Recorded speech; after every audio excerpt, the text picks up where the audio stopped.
Ja liikumaks edasi temaatiku alamteema või child theme'i minu firma täpsustamisel, siis ma ausalt öeldes lisasin juba vahepeal siia juurde ühe selektori, nimelt access ehk menüül, ja jalusel panin paika laiuse.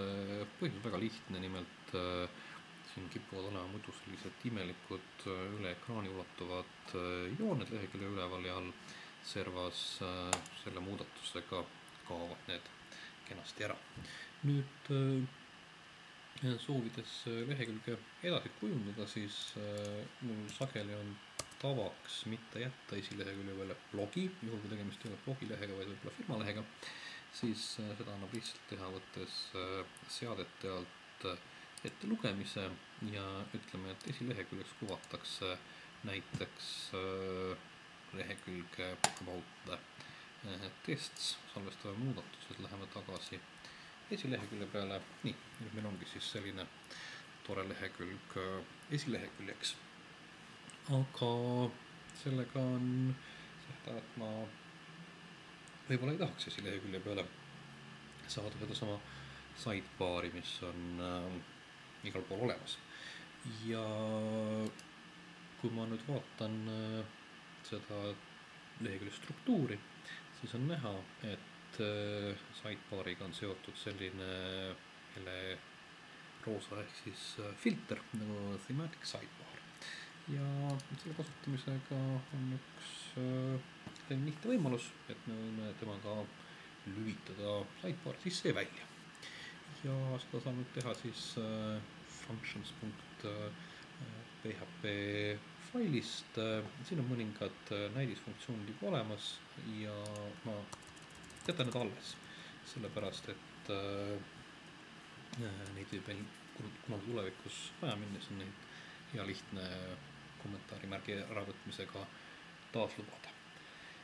Ja nüüd siis selleks, et lisada filter sidebar'i juurde, siis käsk näeb selleks üldiselt välja selline, ehk me teeme, ütleme, et me lisame filtri ja lisame filtri, nagu oli sealt näha, sellisesse kohta, nagu seda on thematic sidebar, ja lisame omapoolse funktsiooni, millele mina annan nime remove sidebar. Krõts on ees siis minu identifikaator, et ei tekiks kollisioone võimalike mõningate teiste funktsioonidega, mis võib olla kas siis temaatikust pärit, temaatika omad algavad kõik temaatikuga, aga võib-olla mõni plugin võiks muidu mingisuguse remove sidebar'i samuti lisada. Nii, ja kirjeldame ära function'i, mille nimeks on siis vastavalt remove sidebar. Ja selle funktsiooni sisuks esimeses lähenduses teeksime lihtsalt sellise asja, et me ütleme siia return false, mis peaks selle ära keelama, selle sidebar'i. Vaatame, kas see nüüd juhtub. Ehk siis, kui me nüüd teeme siit naksti laeva uuesti, ja sidebar'i seda puhku enam ei kuvata. Tõsi küll, seda ei kuvata enam ühelgi lehel, mina tahaksin, et seda ei kuvataks ainult esilehekülje peal, ehk siis ma asun seda funktsiooni natukene juba täpsustama ja ütleme, et if nüüd meil on võimalik kontrollida, kus kohas me parasjagu oleme.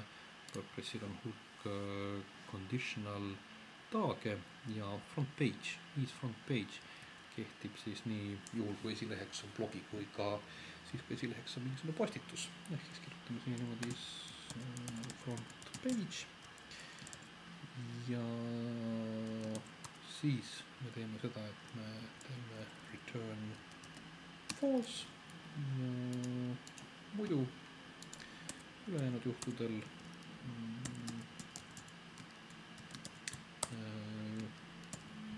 anname tagasi return true, ehk siis taastame ülejäänud lehekülgede peal selle sidebar'i kuvamise ja siis proovime saime. nii, esilehel ei ole, läheme mingisugusele muule alamlehele, on olemas, esilehel ei ole. Nüüd antud, et võib-olla see leht on üks imelik esileheks, aga põhimõtteliselt muudes olukordades toimub see täpselt nii, nagu me soovisime.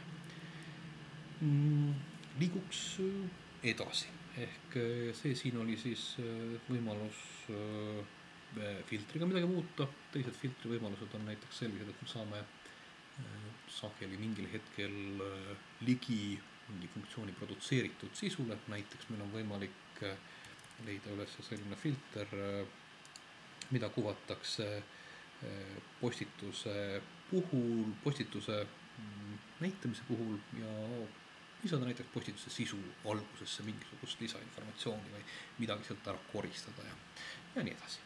Nüüd mina aga liiguksin kujunduse rada mööda edasi ja selleks, et oleks vähem tippimist, on mul olemas üks näidisfunktsioonide fail siin, kus mul on hea võtta oma juba valmis tehtud funktsioone, et me ei peaks neid tippima ükshaaval sisse. Ja mul on siin olemas üks terve selline pakk, ma jagan selle faili pärast ka välja, nii et te saate selle alla laadida ja kasutusele võtta. Mul on olemas ports päisega seotud funktsioone, mis ma harilikult kujunduse alustamise käigus siis siia üle toon. Ja enamus nendest on hetkel välja kommenteeritud, nad ei toimi, aga hakkame nüüd ükshaaval lubama.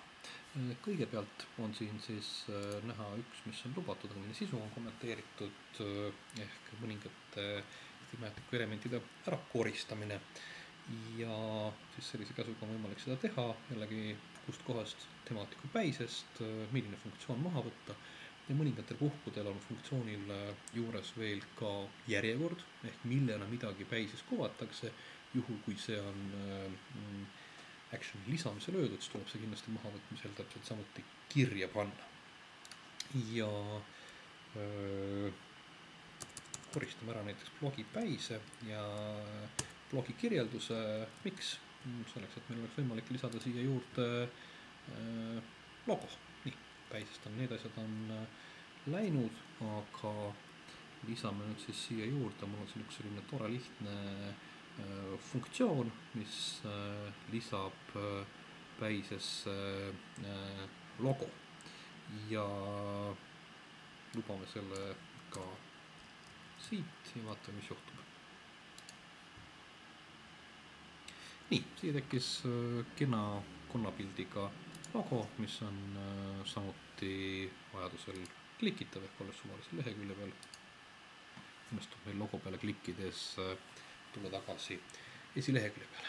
Sageli ma küll olen tähele pannud, et seejärel küsitakse, et seda logo tahetakse panna kuhugi mujale, võib-olla paremasse serva või nihutada sobiliku kohta, siis selleks on mul tavaks teha järgmine liigutus, ehk ma lisan sellele logole juurde ühe divi, mille ID-ks on mõistagi logo ja siit kinni ka. Ja siis on meil võimalik juba seda paremini positsioneerida.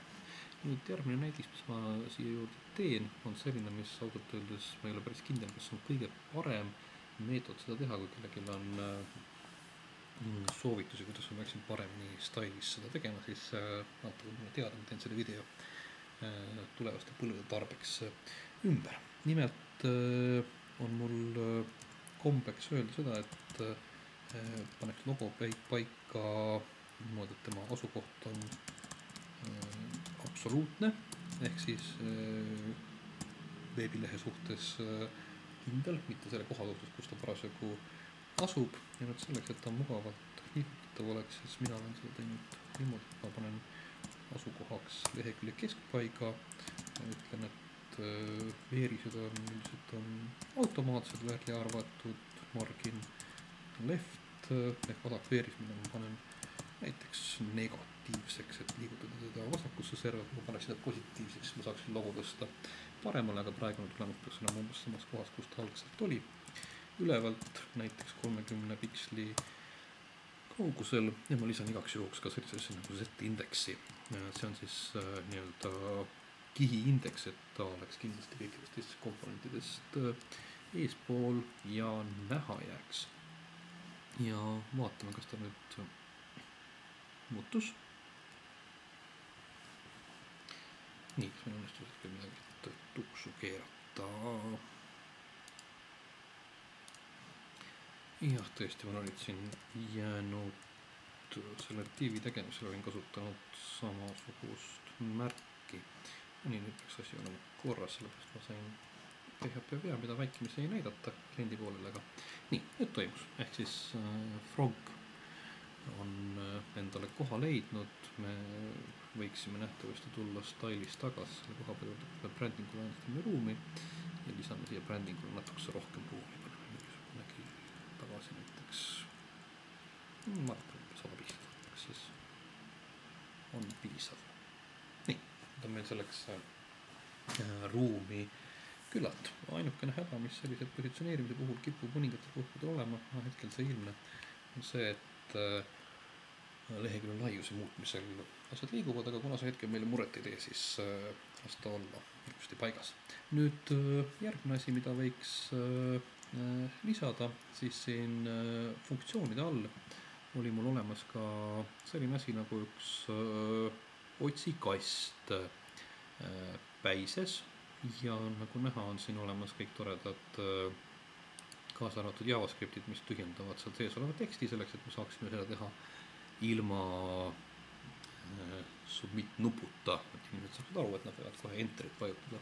Siin on veel selline huvitav asi, et siin on näha funktsioon _e, mis on siis WordPressis lokaliseeritud echo, mis võtab Thematiku tõlkefailist selle standardteksti ja siis kuvab seda vastavalt sellele keelele, mis keeles meil parasjagu lehekülge näidatakse.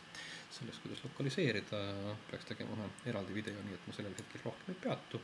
Lubame selle päises oleva otsikasti kuvamise ja vaatame, kuidas asi toimib.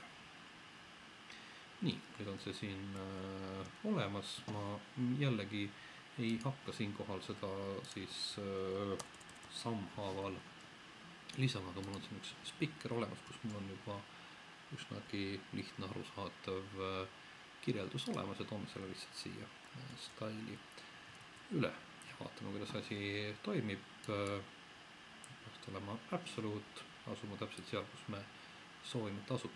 Oot, nüüd tekibki see asi, et kui me teeme lehekülge, teeme kitsamaks, siis ta kipub sealt jalga laskma.